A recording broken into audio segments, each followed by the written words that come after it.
নিশ্চয়ই যারা ডাক্তারবাবুরা রয়েছেন, আমার আগেও একটা অ্যাপিল ছিল, তাদের একজন কলিগকে তারা হারিয়েছে। আমরা জানি ডাক্তারবাবুরা আমাদের জীবন দেওয়ার কারিগর। ডাক্তারবাবুদেরকে সেই জন্য নোবেল প্রফেশনের সঙ্গে তুলনা করা হয়। ডাক্তারবাবুদের উপরে মেধাসম্পন্ন ব্যক্তিত্ব কেউ হয় না, এটা আমরা জানি। অর্থাৎ এটা ডাক্তারবাবুদের কাছে আমরা অনুরোধ করব আপনাদের মধ্যে দিয়ে, যে আপনাদের যে পদ্ধতিগত যে আপনাদের আন্দোলন আছে, আপনাদের যে পদ্ধতিগত বক্তব্য আছে, সবটাই কিন্তু সম্ভব আপনার সামাজিক গণচেতনার মধ্যে দিয়ে, এবং সবটাই সম্ভব আপনার জুডিশিয়ারি এবং তার ইনভেস্টিগেশনের মধ্যে দিয়ে। অর্থাৎ সেই জায়গায় দাঁড়িয়ে আপনাদের যে বক্তব্য, সেই বক্তব্যের ধারটা থাকুক প্রকৃত দোষীকে খুঁজে বের করা, এবং তার সঙ্গে যদি কোনো পরিবর্তন দরকার হয়, যদি মেডিকেল ইনফ্রাস্ট্রাকচারে ব্যক্তিগত স্তর থেকে সরে গিয়ে সার্বিক স্বার্থে ডাক্তারদের আরও বেশি করে তাদের মানবিক, তাদের যে দৃষ্টিকোণ থেকে তাদের আরও বেশি শক্তিশালী হওয়ার স্বার্থে যে আইন প্রণয়ন দরকার, সেটাও প্রয়োজন হতে পারে। কিন্তু আমি বলবো, দিনের শেষে ডাক্তারবাবুদের হাতে সাধারণ মানুষের জীবন লুকিয়ে আছে। সেই ডাক্তারবাবুদের আবার অনুরোধ যে আপনারা, যে পেশেন্টরা আপনাদের কাছে যাচ্ছে তারা খুব অসহায় হয়ে যাচ্ছে, আপনারা তাদের জীবন দেন। তারা আপনাদের সমস্ত কিছু দাবিকে আপনারা ঠিক রেখে যদি পেশেন্টদের পরিষেবা দেন, তাহলে পরে এই মানুষগুলো কিন্তু বাঁচার অধিকার আছে, এই মানুষগুলো কিন্তু বাঁচার দায়িত্ব রাষ্ট্রযন্ত্রে আমার আপনার সবারই উপর বর্তায়।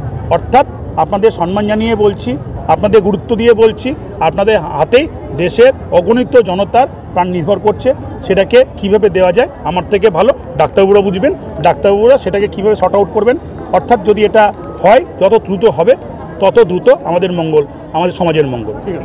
এবং 5 কোটি মহিলার যিনি সম্ভ্রম রক্ষা করছেন দীর্ঘদিন থেকে লড়াই আন্দোলন করে, তিনি ডে 1 থেকে 24 ঘন্টার মধ্যে যে দোষী তাকে ডিটেক্ট করে সর্বোচ্চ পর্যায়ের, অর্থাৎ ক্যাপিটাল পানিশমেন্ট বলতে যেটা বোঝায় সর্বোচ্চ পর্যায়ে ফাঁসি চেয়েছেন, সর্বোচ্চ পর্যায়ে শাস্তি চেয়েছেন, যার অর্থ ফাঁসি হয়। এবং তার এক ধাপ এগিয়ে গিয়ে আমাদের নেতা অভিষেক বন্দ্যোপাধ্যায় এরকম ঘটনা পুনরাবৃত্তি না হয় তার জন্য আরও কিছু ব্যবস্থা আছে আইনি প্রক্রিয়ার মধ্যে, জুডিশিয়ালি সেটাকে সংস্কার করে ফাস্ট ট্র্যাক তৈরি করে এনকাউন্টার সহ বাকি যে বিষয়গুলো আছে, যে বিষয়গুলো হিউম্যান রাইটকে অনেকটাই কনফ্লিক্ট করে, তার গণ্ডির বাইরে গিয়েও তিনি সেখানে দোষীদের শাস্তি চেয়েছেন।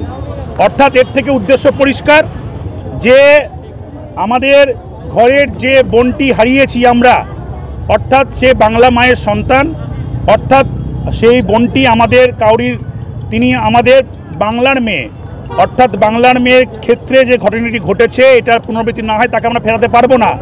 তার জন্য ডে 1 থেকে মুখ্যমন্ত্রী যেভাবে সমস্ত পরিকাঠামোকে একইবারে একই রকমভাবে একই যোগে সর্বোচ্চ পর্যায়ে তার শাস্তির দাবিতে যে এক্সপার্ট দরকার সেই এক্সপার্ট বাড়ির লোককে বলেছে তোমরা গ্রহণ নিতে পারো, এবং প্রথম দিন থেকে তার স্ট্যান্ড ক্লিয়ার, দোষী ব্যক্তির বিরুদ্ধে ফাঁসি এবং তার সঙ্গে আনুষঙ্গিক যদি কেউ জড়িয়ে থাকে তাকেও তার সমপরিমাণ শাস্তির দাবি করেছেন। শাস্তি কে দেয়? শাস্তি দেয় জুডিশিয়াল ব্যবস্থা। একটা মুখ্যমন্ত্রী মনে করলে পরে তো কাউকে শাস্তি দিতে পারে না। তাহলে শাস্তি যেখানে মুখ্যমন্ত্রী তার ইনফ্রাস্ট্রাকচার দিয়ে দোষীকে ধরে তার পুলিশ কমিশনারকে দিয়ে সঙ্গে সঙ্গে পাবলিকলি যখন করেছেন, তাহলে পরে তিনি প্রথম থেকেই বলেছেন সিবিআই করলে পরে তার কোনো আপত্তি করতে পারে। তাহলে তার যদি এই বিষয়কে নিয়ে তার যে গুরুত্ব, তার যে মানবিক দিক, তার যে সেন্টিমেন্ট, তার যে আইনের কঠোর ব্যবস্থা, তিনি পিছপা হননি। আজকে খুব অদ্ভুতভাবে গোটা পশ্চিমবঙ্গে যেখানে একটা মর্মান্তিক ঘটনা ঘটেছে, আমাদের প্রত্যেকের ঘরে মা বোন মেয়েরা আছে, সেখানে প্রত্যেকেই আমরা মর্মাহত। অদ্ভুতভাবে সিপিএম ভুলে গেছে যে 2003 সালে বানতলায় 35 জনকে একসঙ্গে বাস থেকে নামিয়ে রেপ করা হয়েছিল। যে সিপিএম ভুলে গেছে যে 1990 সালে দক্ষিণ 24 পরগনা গোসাবাতে একটা ইউনেস্কোর অফিসার এবং তার সঙ্গে আপনার হেলথ অফিসার তাদেরকে ধর্ষণ করা হয়েছিল। যে সিপিএম ভুলে গেছে তপসী মালিক সিঙ্গুরে ওখানে হত্যা হয়েছিল। সেই সিপিএম যে নক্কারজনক রাজনীতি করছে, এটাকে মানবিক দিককে তারা যেভাবে এনক্যাশ করছে, তার সঙ্গে সঙ্গ দিয়েছে বিজেপি, তার সঙ্গে সঙ্গ দিয়েছে কংগ্রেস, এসোসিয়াই, সবাই। যে এখানে মনে হয়েছে যে এই যে আমাদের যে মেয়েটি, আমাদের বোনটি যাকে নারকীয়ভাবে হত্যা করা হয়েছে, মূল ফোকাস থেকে সরিয়ে গিয়ে তাদের রাজনীতিটা প্রাসঙ্গিক হয়ে গেছে। তারা বোঝাতে চাইছে যে এই পশ্চিমবঙ্গ অসুরক্ষিত, এই পশ্চিমবঙ্গের দায়ভার সিপিএম যদি পায়, এই পশ্চিমবঙ্গের বিজেপি যদি আমরা পাই, তাহলে পরে আমরা সুশাসন দেব। কিন্তু আপনার ন্যাশনাল ক্রাইম ব্যুরো রিপোর্ট অনুযায়ী সবথেকে বিজেপি শাসিত অঞ্চলগুলোতে যা ক্রাইম হয়, সেটা মধ্যপ্রদেশ 1 নম্বর আছে 583 জন, তারপর আছে আপনার হরিয়ানা, ইউপি, তারপর আপনার অনেক পরে আছে পশ্চিমবঙ্গে 183 জন, যেগুলো আপনার ওদের থেকে 10% কমে আছে।